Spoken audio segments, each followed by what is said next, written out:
दुनिया भर के तरक्की याफ्ता ममालिक में जब निजी ब्रांड्स और सुपर स्टोर्स खुलते हैं तो उनका मकसद हर शहरी को यकसा मयार फ्राहम करना होता है। लेकिन पाकिस्तान में कॉर्पोरेट सेक्टर एक खतरनाक आलमी जुर्म यानी ग़ज़ाई तफरीक की लपेट में आ चुका है, जहां पैसे की बुनियाद पर इंसानों के दरमियान खुराक का मयार तय किया जाता है। उसका अमली सबूत तब देखने को मिला जब वज़ीर आला पंजाब के अहकामात पर पैराफोर्स एहलकारों ने टीम कौन पूछा के साथ मिलकर लाहौर के एक निजी ग्रोसरी के बड़े स्टोर पर छापा मारा। वहां आम काउंटर्स पर तो चमकते हुए ताज़ा फल और सब्जियां मौजूद थीं, लेकिन जैसे ही टीम डीसी रेट के सरकारी काउंटर पर पहुंची तो वहां गरीबों के लिए हफ्ता पुरानी गड़ी सड़ी और मुज़र सेहत सब्जियां रखी गई थी। तो नाज़रीन, अभी हम एक निजी स्टोर के अंदर पहुंच चुके हैं। एक मिथ है कि बड़े बड़े स्टोर्स के अंदर जाकर पैराफोर्स नहीं जाती, शायद मंथलियाँ लगी होती हैं या फिर उनके पीछे कोई बड़ा हाथ होता है। इस वजह से ये जो पैराफोर्स के एहलकार हैं ये छोटे दुकानदारों को चेक करते हैं, जो चाहे वो ग्रॉसरी का हो या कोई भी हो।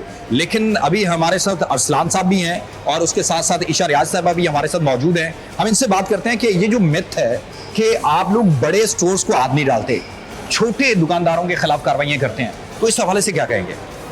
ये मिथ हमारे आने से पहले ज़रूर थी, पीरा के फंक्शनल होने से पहले। हाँ। लेकिन अल्हम्दुलिल्लाह पीरा जब से फंक्शनल हुई है तो किसी भी तरह का जो है ना वो समझ लें कि मिथ को तोड़ा गया है। को तोड़ा गया है। हाँ। यूँ नहीं है कि किसी बड़े को छोड़ दिया गया है और छोटे के खिलाफ कार्रवाई की गई। मैडम, क्या आपको डर नहीं लगता कि हम देखते हैं नॉर्मली कि ख़वातीन जो है वो इस तरह फोर्स में आती हैं, काम करती हैं, और हम मुतादिद वीडियोस भी देखते हैं कि पैरा फोर्स के एहलकारों के खिलाफ बहुत ज़्यादा मुज़ाहमत होती है, गालन गलोच होता है, मार कुटाई भी होती है, तो उससे डर नहीं लगता? वैसे नहीं, बेसिकली डरने वाली ऐसी कोई बात नहीं, क्योंकि हमारी ही आवाम है। डेफिनेटली हमने उनकी तरफ ही जाना है। हमारा फील्ड वर्क ही ऐसा है। हमने उनके साथ ही हमारी कोऑर्डिनेशन होती है। हमें ट्रेनिंग ही इस बेस की दी गई है कि हमने डरना नहीं। डेफिनेटली हमें बहुत सी चीज़ें फेस करने को मिलती हैं, लेकिन हमने उस चीज़ को टैकल करना है। हम चाहे हम आवाम को बिल्कुल उस पर कॉम्प्रोमाइज़ कर सकते हैं। हम आवाम के साथ उस तरह से बातचीत करके उनको इज्जत और एहतराम के साथ बिल्कुल डेफिनेटली हम उसके साथ उसको मामला को सॉर्ट आउट करके तो हम डेफिनेटली एक अच्छे तरीके के साथ उनके साथ बार्गेनिंग करते हैं।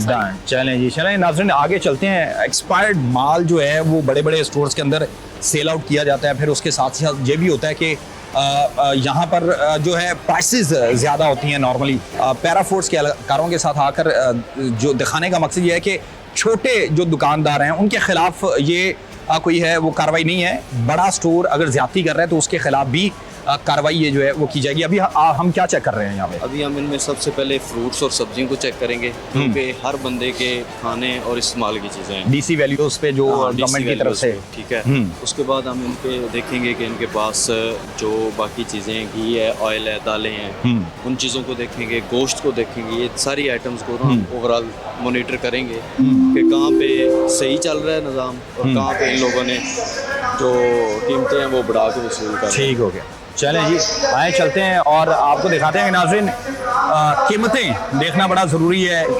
जो क्वालिटी है इन सब्जियों की, फलों की, वो आया कि उसके मुताबिक है या नहीं है।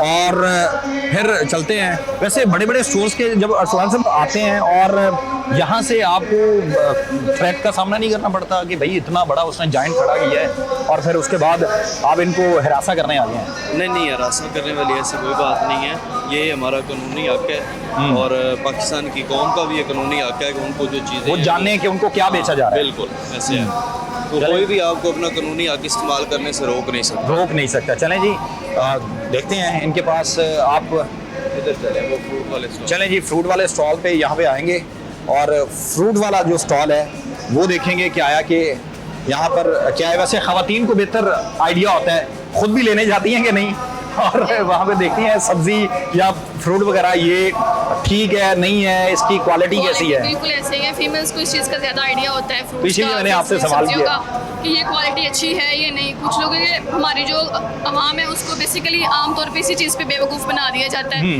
कि नहीं जी, ये हम उनसे कहा, अगर अवाम कहे ना कि ये डीसी रेट है तो आगे से लोग जो दुकानदार होते हैं या मार्ट वाले होते हैं वो बेसिकली इस चीज़ को ज़्यादा नॉमिनेट कर देते हैं, नहीं ये ना क्वालिटी अच्छी है।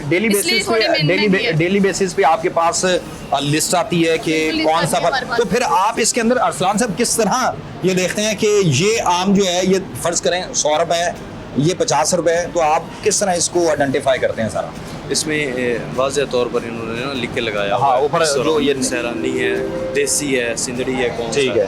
तो इसमें कोई ऐसी मुश्किल चीज़ नहीं है। ठीक है, तो आप लोगों के लिए आसानी होती है। जी तो बिल्कुल, आप हमारे लिए आसानी है। तो आप इनको देखेंगे। हाँ हम देख रहे हैं अभी 2 दिन का कोई रिस्पॉन्सिबल बंदा पता करें किधर है, मैनेजर या कोई भी, हाँ, उसको चलेंगे, मैनेजर साहब आते हैं और उसके बाद इसको चेक करते हैं कि इनकी जो प्राइस है वो ठीक है नहीं है, और फिर हम जिस तरह अभी मैनेजर साहब भी आए हैं मौजूद हैं। अस्सलाम वालेकुम सर कैसे हैं? ठीक हैं?